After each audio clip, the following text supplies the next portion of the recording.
GNSS ఉంటే హైవేల పైన 20 కిలోమీటర్లు ఉచిత ప్రయాణం అట. ఆ తర్వాత ఎంత దూరం ప్రయాణిస్తే అంతకే టోల్ వసూలు చేస్తారట.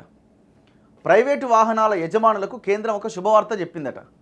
గ్లోబల్ నావిగేషన్ శాటిలైట్ సిస్టమ్ అమర్చుకున్న ప్రైవేటు వాహనాలు ఇకపైన జాతీయ రహదారుల మీద రోజుకు 20 కిలోమీటర్ల వరకు ఎలాంటి టోల్ ఛార్జీ లేకుండా ఉచితంగా ప్రయాణించవచ్చు. వంతెనలు, బైపాస్, సొరంగాలను ఉచితంగా ఉపయోగించుకోవచ్చు. ఈ మేరకు జాతీయ రహదారుల రుసుము నియమాలు 2008ని మంగళవారం సవరించింది. టోల్ గేట్లు లేకుండా జిఎన్ఎస్ఎస్ ద్వారా టోల్ ఛార్జీలు వసూలు చేసే చర్యల్లో భాగంగా ఈ ప్రోత్సాహకం ప్రకటించింది. 20 కిలోమీటర్లు దాటిన తర్వాత ప్రయాణించిన దూరానికే టోల్ ఛార్జీ చెల్లించాల్సి ఉంటుంది.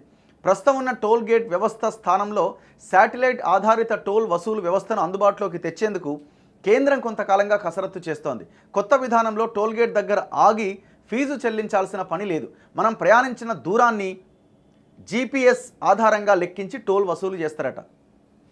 అర్థమైంది కదా? ఇప్పుడు మనం ఫర్ ఎగ్జాంపుల్ ఉప్పల్ నుంచి భువనగిరికి పోవాలి, మధ్యలో అడొక టోల్ గేట్ ఉన్నది.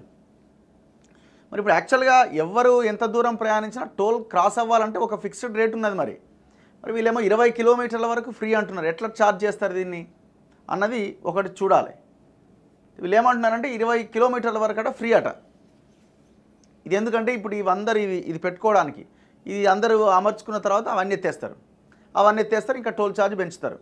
ఇక మనం ఆగుడు ఈగుడు ఉండదన్నమాట. ఇంత మొన్నటిదాకానేమో ఫాస్ట్యాగ్, ఫస్ట్ క్యాష్ ఇచ్చినాం, తర్వాత ఫాస్ట్యాగ్ వచ్చింది. ఈ ఫాస్ట్యాగులు ఈ లెక్క, ఈ ఆగుడు ఈగుడు ఏముండదు, మీ వెహికల్ వెళ్ళిపోతుంది. సో ఆ జీపీఎస్ అన్నది ట్రాక్ చేసి మీకు ఎంత అన్నది మీ దాంట్లోంచి కట్ చేస్తుంది అనమాట. సో ఆగడం అనేది లేకుండా, ట్రాఫిక్ జామ్ కాకుండా టోల్ గేట్ల వద్ద ఈ ప్రయత్నం మంచిదే. కానీ అసలు ఈ టోల్ గేట్ల ద్వారా వసూలు చేస్తున్న సొమ్ము ఎవరికి పోతుంది? ప్రైవేట్ వాళ్ళకి పోతుంది. ఎందుకు? ఆ రోడ్లు మేము నిర్మించిన వాళ్ళకి ప్రైవేట్ పీపీపీ పద్ధతిలో ఇచ్చి దాని ద్వారా వాళ్ళు 20 ఏళ్ళు 20-30 ఏళ్ళు లీజుకి ఇస్తారు వాళ్ళకి. ఇక వాడు మొత్తం అదే పనిలో ఉంటాడు వాడు. పోనీ మళ్ళీ ఏమైనా రోడ్లు ఏమైనా బాగు చేస్తాడా? మధ్యలో యాక్సిడెంట్ నివారణకి ఏమైనా చర్యలు ఉంటా అంటే ఏమండి, వాడు మొత్తం రోడ్డు కంప్లీట్ అయిన తర్వాత టోల్ ఎట్లా వసూలు చేయాలన్న దాని మీదనే ఫోకస్ పెడతాడు. మీరు ఏ టోల్ గేట్ అనేది తీసుకోండి. సో ఇప్పుడు ఈ అవకాశం మరి, సో అందరూ ఇప్పుడు ఆ గ్లోబల్ నావిగేషన్ శాటిలైట్ సిస్టమ్ అమర్చుకోవాలన్నమాట. సో కేంద్రం చెప్తున్నది.